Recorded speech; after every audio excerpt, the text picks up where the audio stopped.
2026 উচ্চ মাধ্যমিক ইতিহাস যে প্রশ্নগুলো আমি বেছেছি এবছরের জন্য সেইগুলোই তোমাদের সামনে শেয়ার করছি। এই প্রশ্নগুলো আমি চাইছি তোমরাও এই প্রশ্নগুলো রেডি করবে 4 নম্বর, 3 নম্বর এবং 8 নম্বরের জন্য। দেখো, প্রথম তৃতীয় অধ্যায় তোমরা জানো আমাদের তৃতীয় অধ্যায় আছে। চতুর্থ অধ্যায় আমাদের 4টে পার্ট আছে, তোমরা জানো 4.1, 4.2, 3 এবং 4 এবং 5 ও 6। এই হচ্ছে আমাদের ক্লাস 12-এর ইতিহাসের আমাদের অধ্যায়গুলো। এবং খুব কম সময় পেয়েছি আমরা। কম সময় বলতে স্কুলের ক্লাসগুলো আমরা সেইভাবে পাইনি, কারণ বিভিন্ন অনুষ্ঠান ছিল, পরীক্ষা ছিল, যার ফলে 12-এর ছেলে মেয়েদের ক্ষেত্রে ব্যাপক অসুবিধা এবছর হয়েছে। তবুও বলবো, এই অসুবিধাগুলোকে কাটিয়ে উঠে নিজের জন্য নিজের মতো করে রেডি করতে হবে। আমি যে প্রশ্নগুলো রেডি করেছি সেইগুলো তোমাদের সামনে শেয়ার করছি এবং আমার মনে হয় এই প্রশ্নগুলো থেকে তোমরা নিশ্চিত কমন পেয়ে যাবে। দেখো, চতুর্থ অধ্যায় থেকে যে অধ্যায়টার নাম বিদ্রোহ এবং ব্রিটিশ রাজ, যেখানে সিপাহী বিদ্রোহ সম্পর্কেই বেশি এখানে আলোচিত হয়েছে। প্রথম পয়েন্ট, এই প্রথম প্রশ্ন, 1857 খ্রিস্টাব্দে বিদ্রোহকে ভারতের প্রথম স্বাধীনতা যুদ্ধ বলার যৌক্তিকতা কি? 4 নম্বর, এই অধ্যায় থেকে 3 নম্বরে কোনো কোশ্চেন আসবে না এবং 8 নম্বরের কোনো প্রশ্ন আসবে না। 2 নম্বর প্রশ্ন, সিপাহী বিদ্রোহের ব্যর্থতার কারণগুলো লেখো। 3 নম্বর, মহারানীর ঘোষণাপত্রে কি বলা হয়েছিল বা টিকা লেখো মহারানীর ঘোষণাপত্র। 4, মহাবিদ্রোহের রাজনৈতিক কারণ কি ছিল। 5, ঝাঁসি রানী লক্ষ্মীবাই স্মরণীয় কেন। মহাবিদ্রোহে হিন্দু মুসলমান ঐক্য পরের প্রশ্ন এবং মহাবিদ্রোহের প্রকৃতি বা চরিত্র, এইগুলো দেখে যাবে। এবং এর সঙ্গে যদি পারো আর একটা প্রশ্ন রেডি করে রাখবে, মহাবিদ্রোহের সংবাদপত্রের ভূমিকা কি ছিল। এই প্রশ্নগুলো আমি 3 নম্বর অধ্যায় থেকে রেখেছি, এইগুলো অবশ্যই দেখে যাবে। এবারে 4.1 জাতীয়তাবাদ ও বিচ্ছিন্নতাবাদ অধ্যায়ের নাম আমরা জানি। সেখান থেকে 3 নম্বরে যে প্রশ্নগুলো রেখেছি, ভারতের দ্বিজাতি তত্ত্ব বলতে কি বোঝো। সিমলার দ্বৈত কি। আর একটা প্রশ্ন, মুসলিম লীগের লাহোর প্রস্তাব বলতে কি বোঝো, 3 নম্বরের। 4 নম্বরের জন্য, হিন্দু মহাসভা কে কবে প্রতিষ্ঠা করেন, এর উদ্দেশ্য কি ছিল। আলিগড় একটাই করেছি আমি 4 নম্বরের জন্য, অর্থাৎ 4.1 থেকে 4 নম্বরের জন্য একটাই। 4.1 থেকে 8 নম্বরের জন্য দুটো করেছি। আলিগড় আন্দোলন, ঠিক ধরেছ। আলিগড় আন্দোলনটা আমার কাছে মনে হচ্ছে ভীষণ ইম্পর্টেন্ট, ওটা করবে। সৈয়দ আহমেদ খানের ভূমিকা, প্রশ্নটা কি, আলিগড় আন্দোলন কি এবং সৈয়দ আহমেদের ভূমিকা কি। তারপর 8 নম্বর জন্য আরেকটা দিয়েছি, মুসলিম লীগ প্রতিষ্ঠার পটভূমি। এই প্রশ্নটাও কিন্তু 8 নম্বরের জন্য রেখেছি। এবার এসো 4.2 জাতীয়তাবাদ ও বিচ্ছিন্নতাবাদ। 4.2 এখান থেকে 3 নম্বরে রেখেছি 3টে প্রশ্ন। 1, সুরাট বিচ্ছেদ 1907 কি। স্বদেশীয় বয়কট কি। জাতীয় কংগ্রেস উৎপত্তি সম্পর্কে সেফটি বাল্ব তত্ত্ব কি। 4 নম্বরের জন্য রেখেছি জাতীয় কংগ্রেস উৎপত্তি সম্পর্কে হিউম ডাফরিনের ষড়যন্ত্র তত্ত্ব কি। আর চরমপন্থী উদ্ভবের কারণ এবং বঙ্গভঙ্গের প্রকৃত উদ্দেশ্য কি ছিল, এটা আমি রেখেছি। ছেলে মেয়েদের বলে দিয়েছি নরমপন্থী এবং চরমপন্থীদের পার্থক্যটা, এটাও বলে দিয়েছি। কিন্তু মূলত 4 নম্বরের জন্য 3টে প্রশ্ন বেশি করে পড়তে বলেছি। 4.2 8 নম্বরের জন্য জাতীয় কংগ্রেস প্রতিষ্ঠার পটভূমি রেখেছি। 1885 সাল থেকে 1905 সাল পর্যন্ত জাতীয় কংগ্রেসের কার্যাবলী রেখেছি। আর দুটো আন্দোলন রেখেছি, বাংলায় বিপ্লবী আন্দোলনের সংক্ষিপ্ত পরিচয় দাও মহারাষ্ট্রের বিপ্লবী আন্দোলনের সংক্ষিপ্ত পরিচয় দাও। এই প্রশ্নগুলো এখান থেকে রেখেছি। 4.2। এবারে চলে এসো 4.3, জাতীয়তাবাদ ও বিচ্ছিন্নতাবাদ। 4.3 3 নম্বরের জন্য নাম্বার 1, জালিয়ানওয়ালাবাগের হত্যাকাণ্ড কিভাবে সংগঠিত হয়?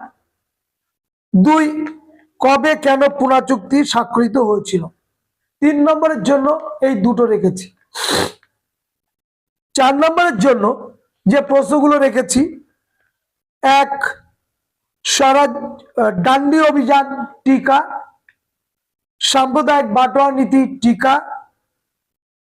এই দুটো আমি রেখেছি 4 নম্বরের জন্য। অবশ্য আমি স্বরাজ্য দলের ব্যর্থতার কারণও পড়িয়েছি, আইন অমান্য আন্দোলনের গুরুত্বও করিয়েছি, কিন্তু তোমাদের বলবো যে ডান্ডি অভিযান এবং সাম্প্রদায়িক বাটোয়ারা নীতি একদম প্রথম সারিতে রাখবে। 4.3 এখান থেকে 8 নম্বরের জন্য কোন প্রশ্নগুলো করব? রাওলাট আইনের শর্তগুলি কি ছিল? এই আইনের বিরুদ্ধে ভারতীয়দের প্রতিক্রিয়া কি ছিল?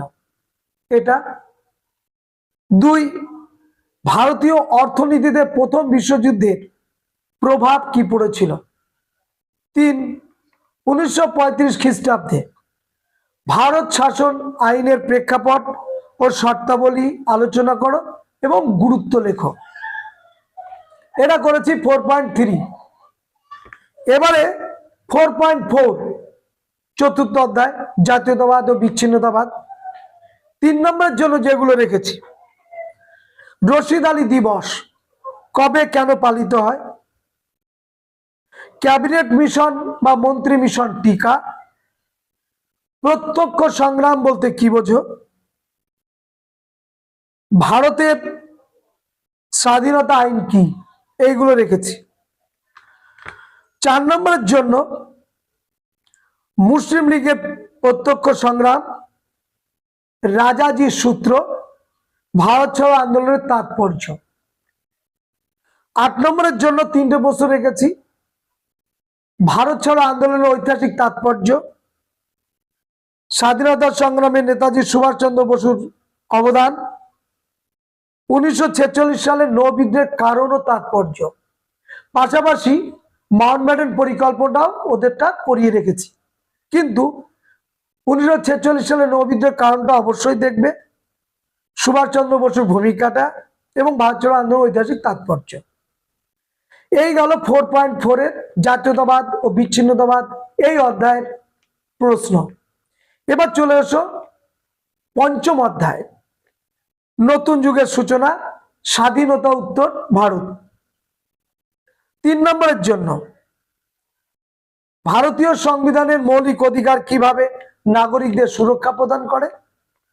নেহরু মহলানবিশ মডেল কি? 4 নম্বরের জন্য 1990-এর দশকে অর্থনৈতিক উদারীকরণের কয়েকটি কারণ উল্লেখ করো। কেন মনমোহন সিং অর্থনৈতিক উদারীকরণের পথে হাঁটলেন সেটা 4 নম্বরের জন্য। এই অধ্যায় থেকে 8 নম্বরে কোনো প্রশ্ন আসবে না। আর দুটো করেছি, ভারতের দ্বিতীয় পঞ্চবার্ষিকী পরিকল্পনার মূল্যায়ন করো, আর আরেকটা জোট নিরপেক্ষতা নীতির প্রয়োজনীয়তার বিভিন্ন দিকগুলি আলোচনা করো। ভারতের জোট নিরপেক্ষ নীতির প্রয়োজনীয়তার বিভিন্ন দিকগুলি আলোচনা করো। নেহরু মহলানবিশ মডেলটা করলে কিন্তু দ্বিতীয় পঞ্চবার্ষিকী পরিকল্পনাটা অনেকটাই কভার হয়ে যাবে, তোমরা জানো, পড়েছো যখন। তো ইউনিট 5 বা অধ্যায় 5 থেকে আমরা এই প্রশ্নগুলো রেডি করেছি। অধ্যায় 6 ইউনিট 6 আমি এখান থেকে মাত্র 3টে প্রশ্ন রেখেছি। সিন্ধু জল চুক্তি 1960 সম্বন্ধে টিকা 3 নম্বরের জন্য। এই অধ্যায় থেকেও 8 নম্বরে কোনো কোশ্চেন আসবে না। আরেকটা করেছি অপারেশন সার্চলাইট কি, আর 4 নম্বরের জন্য করেছি 21শে ফেব্রুয়ারি, পূর্ববঙ্গে 21শে ফেব্রুয়ারি ভাষা আন্দোলনের বিবরণ দাও, এটা করেছি। সেই সঙ্গে শেখ মুজিবুর রহমানের নেতৃত্বে স্বাধীন বাংলাদেশের উত্থান একটু চোখ বুলিয়ে যাবে। তো এতগুলো প্রশ্ন সংখ্যাও কিন্তু কম হলো না, প্রশ্নের সংখ্যা কিন্তু অনেক, কিন্তু আমাদের সিলেবাসটা আরো বড়, আরো বেশি বেশি প্রশ্ন আছে। আমার মনে হচ্ছে এই প্রশ্নগুলো দেখে গেলে আমাদের কোনো বিড়ম্বনায় পড়তে হবে না। তোমরা যারা এবার উচ্চ মাধ্যমিক দেবে, এই চ্যানেলে যারা নতুন, দেখবে অনেক প্রশ্নের উত্তর এখানে দেয়া আছে, দরকার হলে সেগুলো দেখে নেবে যদি দরকার হয়। এ বাদে আর যদি প্রয়োজন হয় কোনো প্রশ্নের, অবশ্যই কমেন্টস করে জানাবে। তাহলে আজকের ভিডিওটা এই পর্যন্তই। আমরা ইম্পর্টেন্ট প্রশ্ন নিয়ে ক্লাস 12 জন্য আবারও ভিডিও নিয়ে আসবো, সেইগুলো তোমরা দেখে নেবে, বুঝে নেবে।